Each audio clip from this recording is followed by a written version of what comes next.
রান্নাবাটির পক্ষ থেকে সকল দর্শক বন্ধুদের স্বাগত জানিয়ে শুরু করছি আজকের রেসিপি। আজকে বানিয়ে ফেলেছি ফুলকপি দিয়ে দারুণ স্বাদের একটি রেসিপি। এখন তো প্রত্যেক দিনই বাড়িতে ফুলকপি কম বেশি আসছেই, তাই একঘেয়ে ফুলকপি খেতে খেতে আর ভালো না লাগলে স্বাদ বদলের জন্য এভাবে একবার ফুলকপি রান্না করে দেখতে পারেন। এর জন্য প্রথমেই ফুলকপিগুলোকে একটু বড় বড় সাইজ করে কেটে নিয়ে জলে একটু ভাপিয়ে নিতে হবে বা সেদ্ধ করে নিতে হবে।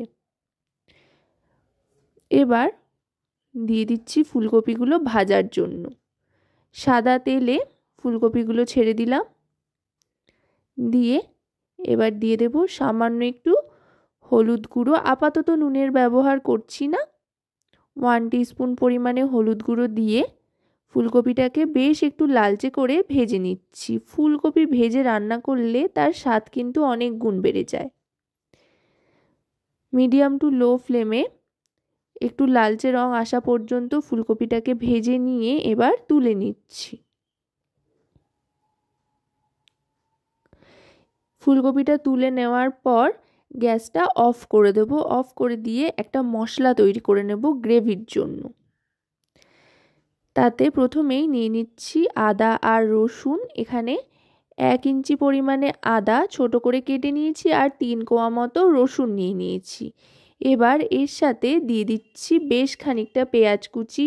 একটা মাঝারি সাইজের পেঁয়াজ এখানে কুচিয়ে নিয়েছি, সেটাই দিয়ে দিলাম। এবার দিয়ে দেব বেশ খানিকটা ধনেপাতা কুচি। ধনেপাতা তো এখন মোটামুটি প্রত্যেকের বাড়িতেই থাকছে, শীতকাল যেহেতু। 1 আঁটি মতো ধনেপাতা দিয়ে দিলাম কুচিয়ে। এবার এর সাথে দিয়ে দিলাম 2টো কাঁচা লঙ্কা। এবার এটা পেস্ট করে নেব। এটা একদম মিহি করে পেস্ট করে নেওয়ার পর এর সাথে মিশিয়ে নেব একটা টমেটোর টুকরো। রাফলি টমেটোটাকে কেটে নিয়েছি। এবার এটা আরেকবার পেস্ট করে নেব। মিশ্রণটা কিন্তু তৈরি হয়ে গিয়েছে গ্রেভির জন্য। এবার যেই কড়াইতে ফুলকপি ভেজেছিলাম সেই কড়াইতে আরও খানিকটা সাদা তেল গরম করে নিয়ে তাতে তৈরি করে রাখা মিশ্রণটা দিয়ে দিলাম। দিয়ে এবার একটু কষিয়ে নেব। মিডিয়াম টু লো ফ্লেমেই কিন্তু মশলাটাকে কষাতে হবে।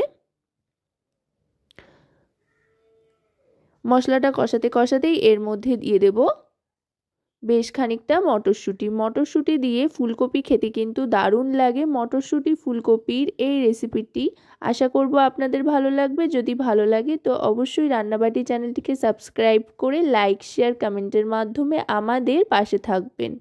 আর যদি রেসিপিটি আপনারা আমাদের ফেসবুক পেজ থেকে দেখেন তাহলে অবশ্যই রান্নাবাটি ফেসবুক পেজটিকে ফলো করার অনুরোধ রইল। এবার দিয়ে দিচ্ছি হলুদ গুঁড়ো, রোস্টেড ধনে আর জিরে গুঁড়ো, কাশ্মীরি রেড চিলি পাউডার আর পরিমাণ মতো নুন। সমস্ত গুঁড়ো মশলাই এখানে কিন্তু আমি 1 টিস্পুন পরিমাণে ব্যবহার করেছি।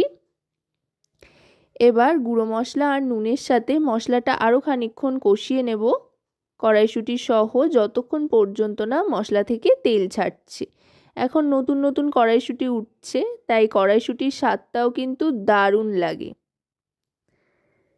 এবার এর মধ্যে দিয়ে দেব সেদ্ধ করে ভেজে নেওয়া ফুলকপির টুকরোগুলো।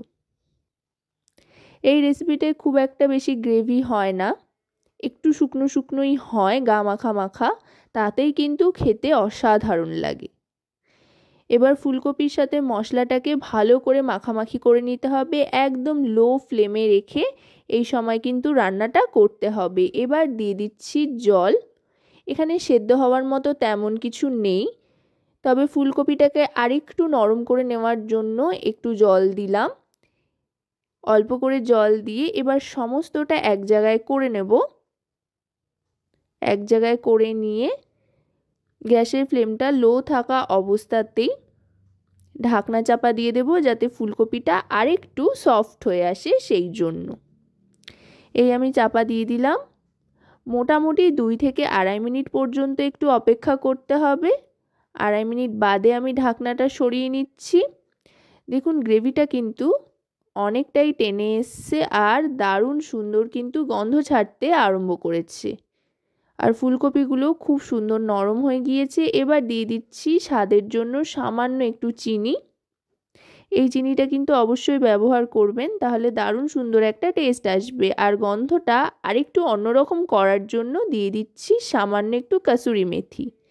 এতে চেষ্টা করবেন একটু ব্যবহার করার কাসুরি মেথিটা, তাহলে দেখবেন দারুণ সুন্দর একটা বিয়েবাড়ি টেক্সচার আসছে আর গন্ধটাও কিন্তু অসাধারণ আসছে। এবার ভালো করে মিশিয়ে নিয়ে সার্ভ করে দিচ্ছি। ভাত, রুটি, লুচি, পরোটা যে কোনো কিছুর সাথে ফুলকপি মটরশুঁটির এই রেসিপিটি কিন্তু সাইড ডিশ হিসেবে একেবারে লাজবাব।